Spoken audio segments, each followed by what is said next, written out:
right? It's cool when you get to this point. Yeah, exactly. I saw you last night. You were skipping, you were dancing, you were happy on the red carpet. It doesn't get any better, does it? No, red carpets are fun. What can I say? Well, precious, you can say it's nice to be back, isn't it? Yes.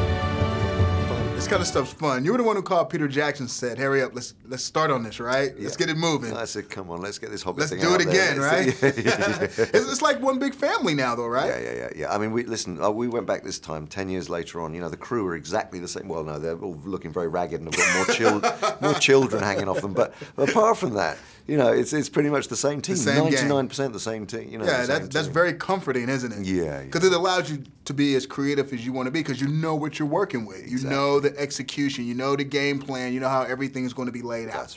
That's right. I mean, you know, obviously there was a whole brand new cast of actors. Well, playing, right. You know, which brought a new energy to it. You know, so there's great new lifeblood in it. But it was fantastic. And I see you're sort of spreading your wings as well. You did a little directing on this. That's right. Yeah. I mean, literally, like a month before coming down, I was only supposed to be coming down for 2 weeks to reprise the role of Gollum, and then Pete said, "Do you want to direct the second unit? But you'll be here for a year and a half." And I'm like, "Oh yeah, okay." You know. So how'd that come about? Had you two discussed this? Is this part of your plan, or very you much always knew that you wanted to jump behind the camera and do a couple of things? Yeah, no, I mean, you know, I'd already sort of moved towards directing. I directed some video game projects and short films and theatre, and Pete had, you know, known that I was building a company up in the UK, and just, he said, "Look, this will be a great experience for you. You'll learn so much on this, and I want you to be there for me to, because it's such a large ensemble cast. Right, exactly. You know, I want to, you know, second unit will be doing a lot of the work with the actors as well, and shooting battle sequences and all the aerial footage and so on." Well, congratulations, man. I'm glad you're doing it. Glad you're doing something you want to do. That's big when you get a chance to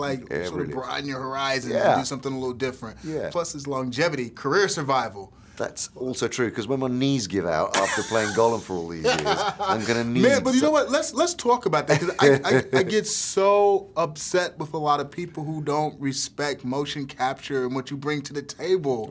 Yeah, I mean, I wish I had a pair of boxing gloves so we can go and box the Academy, man. We got to get that nomination for you, man. They're not understanding this is acting. It's no different to acting. I mean, the approach, the whole kind of way you play a role as in a live action role, is exactly the same as performance capture. It's just another technology and a different way of recording the performance. It's crazy what you do. I mean, literally, like, well, the visuals in this movie are stunning. I mean, I didn't watch the movie. I was in the movie. Cool. I was like, wow, man. I'm like in this, like, because it's just amazing with the way it looks and the feel of it. But I mean, when Gollum hits the screen for the first time, all of your senses completely change. It's just something about that dude and that character. It just changes the whole scope of how you're watching the movie. I mean, that's amazing.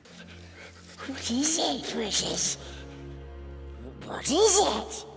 My name is Bilbo Baggins. Bagginses. What is a Bagginses, precious?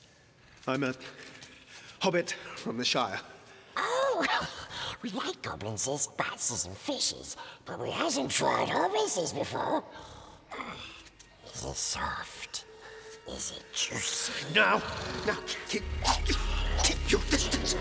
I'll use this if I have to. I don't want any trouble, you understand? Just show me the way to get out of here, and I'll be on my way. Why? Is it lost? Yes, and I want to get unlost as soon as possible. Oh, we know safe paths for hobbitses. Safe paths in the dark. Shut up! I didn't say anything. I wasn't talking to you. It's a beautifully written scene, both in the book, you know, in the right. Well, book, yeah, the source material is there, great. but you bring it to life now. I mean, yeah, it's one thing to be on the page; it's another thing to deliver. Yeah, I mean, I just have fun with that character. I love the character. He's so complex. He's so screwed up. He's so, you know, there's such a lot going on in his life. That's you. Not listening. Not listening. You're a liar and a thief. No. Murderer. And then, of course, throughout the course of the scene, he loses the thing that he loves the most and just goes completely crazy. And then he's spared. Crucially, the most important thing is that Bilbo spares his life and chooses not to kill him. And of course, by doing that, the Lord of the Rings can take place. Exactly. If you get killed, or if Gollum gets killed, the ring would still then we be don't out have there. the trilogy. Yeah. So, but no, keep up the good work, man. You are spectacular.